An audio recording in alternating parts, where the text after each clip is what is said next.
All right, so let's jump into the next steps for the UC. Get this going. There we go.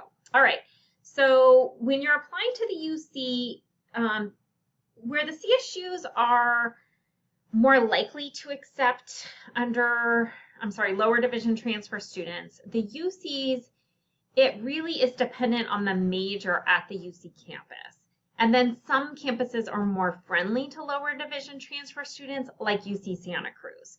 So you can definitely apply as a lower division transfer student to probably almost all majors at Santa Cruz, besides probably some engineering, probably not computer science, but for the most part, they're okay with lower division. You're not going to find that at Davis or Berkeley or LA. I know I've heard in the past, like animal science at Davis has taken some lower division transfer students. So UC's more like to do, here's our freshman admissions, and then here's our transfer admissions, okay?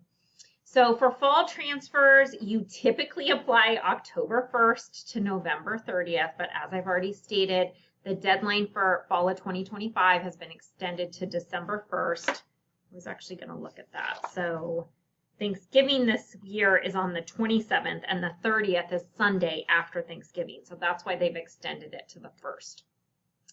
The UC application is actually open now, where the CSU application doesn't open until October 1st. The UC application opened August 1st, and so you can start working on that application now. And I typically recommend that students do that. So create that TAP account, and it's going to make things a little bit easier, or you can just go and do the UC app.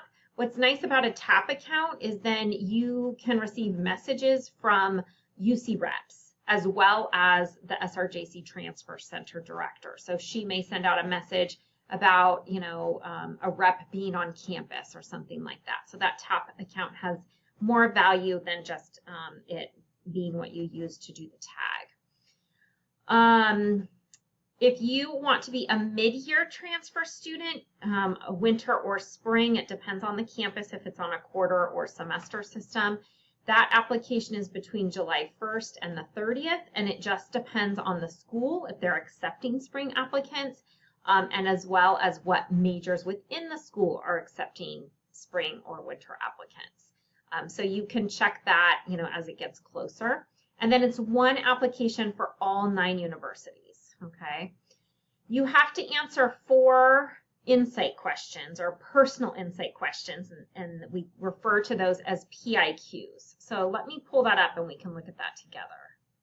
Okay, so on the Transfer Center website, if you go into this apply button here, you can see different resources. So one of the sections that we have is for the UC application itself, and then personal insight questions. So you can preview the personal insight questions, and you are looking for the ones that are specific to transfer students, because there's a different one for students who are applying as freshmen.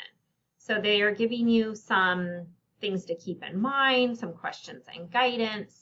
And then the required question is here. Please describe how you have prepared for your intended major, including your readiness to succeed in your upper division courses once you enroll at the university. Here's some things that you can consider. What they don't want to hear is, I am a psychology major. Here is why. I took Psych 1A, so they know your course history because the same person reading your PIQs read your entire application. They saw your academic history. So think more about experiences you've had that have led you to that decision to major in that area, okay? And we'll be talking more about PIQs in a few weeks when you have the opportunity to write your essay.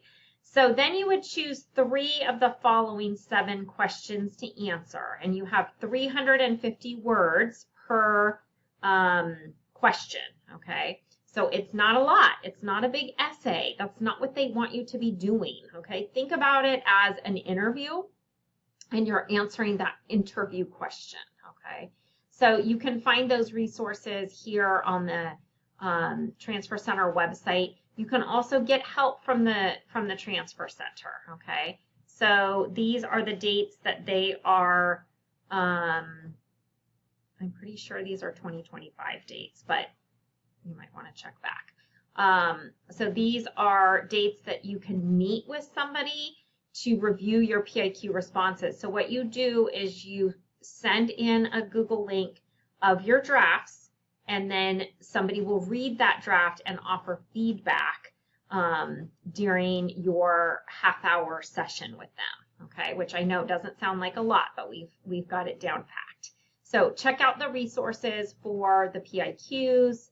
And then there's some insight tips here as well. Okay, let's go back to our PowerPoint.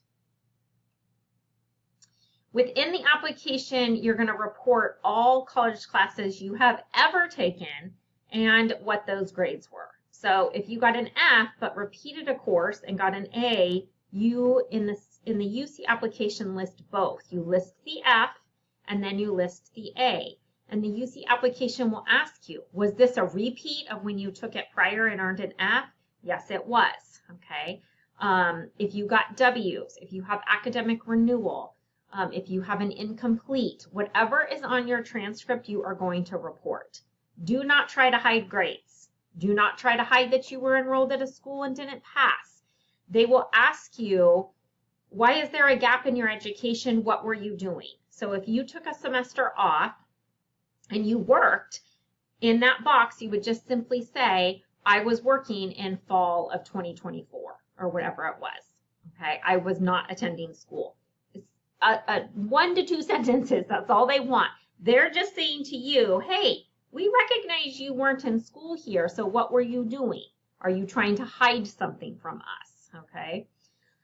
And then I mentioned the update in the tag video, but you do the UC transfer application update, the TAU, in January.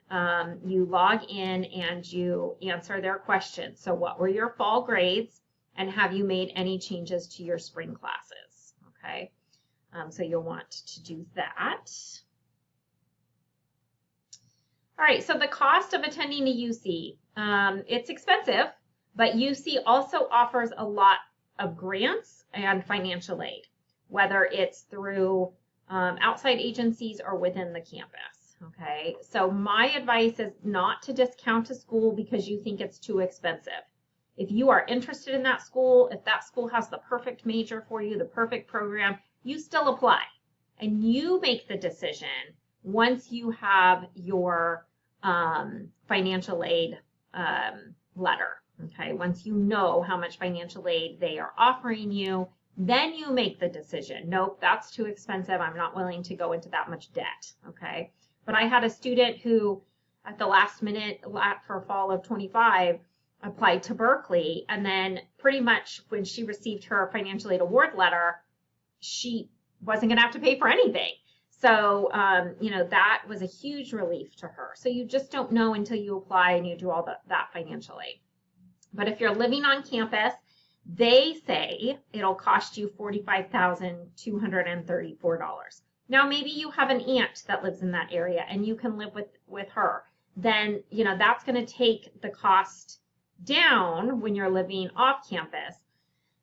They're saying $43,634, but maybe it wouldn't even be that much because you're not having to pay that much in housing. Maybe your aunt has a car for you to use. So, you know, she's covering some of your food. So things like that, okay? The tuition fee, so just the base tuition fee, is $15,384 per academic year. So that's for the entire year for a full-time student. And UC only wants full-time. Oh, that didn't work. And so you would want to, I'm going to pull this up. You would want to, you know that you're going to go to a UC full-time. Maybe in your last quarter or semester you're not full-time, but for the most part they want you to be a full-time student. So let's go in, oops, that was wrong, sorry, California. UC and cost. Okay, so this page shows you the breakdown. Okay, so here's the cost of the tuition, campus fees, campus housing, health insurance, that's what they're saying, books and supplies, meals and transportation. Your housing and meals is up here. Okay. So you can review that.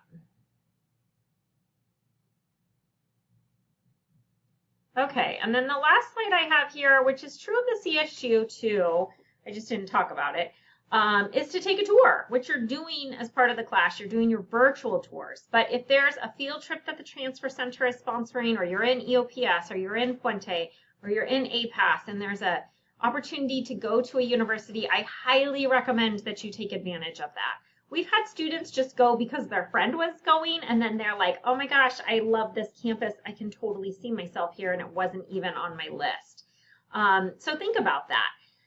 And if you have a few schools that you're interested in attending, please take the time to visit them, because you may get to that campus and decide it's not the right fit, okay? So go on a road trip, set up a tour through the outreach office, ask if it's possible to sit in the class for your major, speak with the department, see if there's any special events. Usually in the spring they have some sort of like open house for their campus. So those are always fun to go to. And then if you're going to do a campus visit, I really recommend you do it during the week and not on a weekend unless it's a special event. You show up on a weekend and it's just not the same feel. So definitely try to go during the week. And then again, through this class, you'll be doing some virtual tours. All right, so I hope you've gained a little bit more information about the UC system. You have a better understanding. But if you have any questions, don't hesitate to reach out to me.